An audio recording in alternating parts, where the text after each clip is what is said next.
time management and getting organized. Good day, ladies and gentlemen. There's a couple things that I wanted to cover, being that in the past semester there was a lot of students having a hard time either with time management or getting organized to complete their work. And I know it's been tough with distant learning and everything that comes with distance learning. But I'm hoping these pointers will be helpful for you guys to be able to get on schedule and prioritize the things that need to get done first.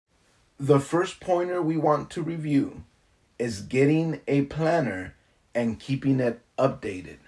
So what that would look like is we would either buy an actual planner or something with a calendar, or we put on dates on there, or we use our phone and we write what we need to do each day. So we plan our day out, we plan our week out, we plan our month out, depending on how we want to do it.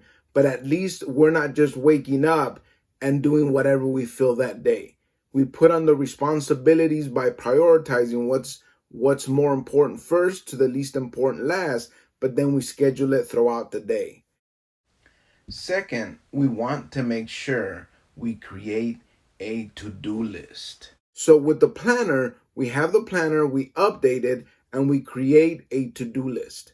So we put wake up in the morning, wash my face. I mean, we can make it very, very specific. And, at times it might sound silly, but we've all woken up in the morning and said, I'm just going to sit on the couch, watch a little TV, and not do what we're supposed to do.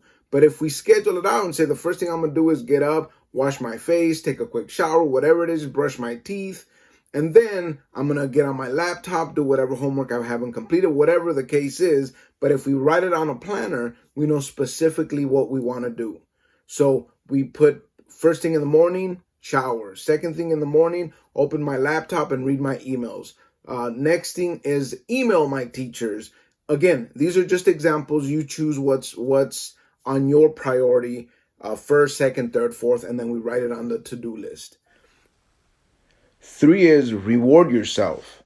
What I mean with that is, so we completed something. We said, we're going to do this, and this. Since we completed this, I'm going to get on my phone and watch 30 minutes of this, or I'm going to check my social media, or I'm going to do this. Reward ourselves for us. Again, we also put it on our agenda on how long we're going to reward ourselves. So I'm going to take 30 minutes, an hour, whatever, of reviewing my social media, watching a TV show, whatever your reward for yourself is going to be. Obviously, a healthy, positive reward that's going to keep you, still engaged and doing the things that we need to do. Another thing is schedule specific times for high priority tasks. We want to schedule everything. But if, let's say, we're going to study for the SATs, I'm putting something really big out there. We can't study for 30 minutes if we're getting ready for SATs. We might say, you know what? I'm going to need at least 9 hours this week. And if we think about it that way, that could be overwhelming. If we tell ourselves, I'm going to do 9 hours of studying for the SATs this week, we're probably not going to get it done.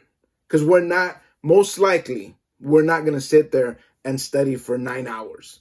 But if we say, I'm going to get an hour and 15 minutes a day, or a minute to 30, an hour and 15 minutes, or an hour and 30 every single day for the 7 days of the week, we can easily get to the 9 hours. Okay? So if we say an hour and 15 minutes a day, an hour and 30 next day, an hour the next day, within those 7 days, we would have studied for the 9 hours for the SATs, and it will not feel overwhelming. It will not feel like there's no way where I'm ever going to get this done. We could do that. Or I have a 10-page paper. Every single day, I'm going to write 2 pages within an hour and a half. If we do that within 5 days, we'll have 10 pages written. If we put it on our schedule, if we prioritize it and say from this time to this time, I'm going to work on these 2 pages. Another thing you can do is bring your work with you. And I'm not talking about if you take a trip anywhere. If you're in your room doing what, I don't know where you sit and do your FaceTime or your thing with your teachers, But if you're going to go to your cousin's house, if you're going to go to a friend's house, if you're going to go to the grocery store, if you're going to go wherever with your parents, and there's a 30-minute drive or a 30-minute wait or whatever the case is, you can always say, you know what, I'm going to review the things that I'm going to study for the test, or I'm going to do a quick page of math while I wait. Okay? And I'm not saying this is what we do all the time, but I want us to start thinking outside of the box, because there's definitely plenty of time during the day to complete the things that we want to complete. And again, we're just trying to help you think of other ways of studying, because if we really put our heads to it, if we really focus on it, there's plenty of time to get our things done. And this is not just homework. This is for things that we want to accomplish throughout the day. We have a long day every single day. And there's things that we can do. And remember, the more things we complete, the better we feel about ourselves. So it's not just, oh, I'm going to get my schoolwork done. It's I'm going to accomplish certain things, whether it's personal goals or school goals. Right now, obviously, we're focusing on the school part of it, but we can apply this to anything we want to accomplish. And again, accomplishments make us feel better. We feel more positive about ourselves. We feel more empowered. We feel better just completing certain things and being able to say, you know what, I completed that. Next is turn off your social media notifications from your phone. This is a tough one, but a very important one, okay? I know people are going to roll their eyes. I can see it already. But let's turn off notifications on our cell phones while we're working. Okay? Because if our notifications are on, it's either going to be Snapchat, it's going to be Instagram, it's going to be whatever apps you guys are using, text messages, whatever you guys are using, every 2-3 minutes, 5 minutes, you guys are going to get a notification. You're going to look at your phone and either respond or take your mind away or make you go do something else and not focus on what we're doing. If we've calendared an hour and 15 minutes of work, then our notification should be off for an hour and 15 minutes. And then if we think back a little bit, when I said reward, our reward could be, I'm going to go back and look at my phone to check my social media and see what happened within that.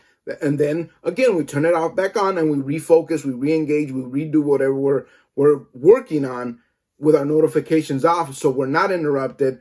An hour and a half is not that long to be without notifications. Okay? And it's something we could do. And trust me, you're going to feel good. The thing is trying this and seeing how good we feel after we get something accomplished. Next, and very important, get enough rest.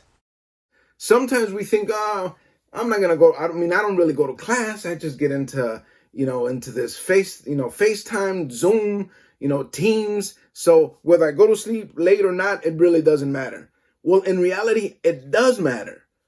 Because if we don't get enough rest, our body's just tired. Our brain doesn't process the same. We don't think about the things the way, we don't think things through the way we should when our body's feeling re-energized, when it's feeling focused, when it's feeling, engaged. And for all of those things to happen, we need plenty of rest.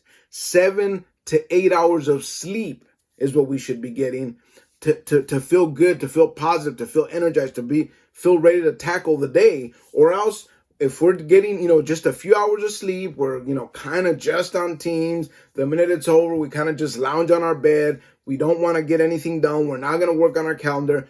So rest is very, very important.